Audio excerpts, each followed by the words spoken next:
వైఎస్ఆర్ జిల్లా మైదుకూరు మున్సిపాలిటీ పరిధిలో ఎల్లంపల్లి తిరుమలనాథస్వామి ఆలయంలో వైకుంఠ ఏకాదశి పూజలు భక్తి శ్రద్ధలతో జరుగుతున్నాయి. శుక్రవారం వేకువజాము నుంచే స్వామి దర్శనానికి భక్తులు బారులు తీరారు. శ్రీదేవి భూదేవి సమేత తిరుమలనాథస్వామికి పూజలు చేశారు. అనంతరం ఉదయం 5 గంటల నుంచి తిరుమలనాథుడు భక్తులకు దర్శనమిచ్చారు.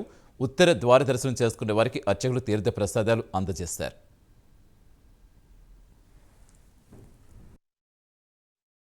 వైకుంఠ ఏకాదశి పురస్కరించుకొని బండివారి ఆధ్వర్యంలో కళ్యాణ మహోత్సవం జరుగుతున్నది. ఈ కార్యక్రమాన్ని గత 3 సంవత్సరాలుగా బండి కుటుంబీకుల ఆధ్వర్యంలో నిర్వహించడం జరుగుతున్నది. చాలా అంగరంగ వైభవంగా జరుగుటకు సహకరించినటువంటి అందరినీ కూడా ఆహ్వానిస్తూ ఈ కార్యక్రమాన్ని ముందుకు తీసుకుపోతున్నాము.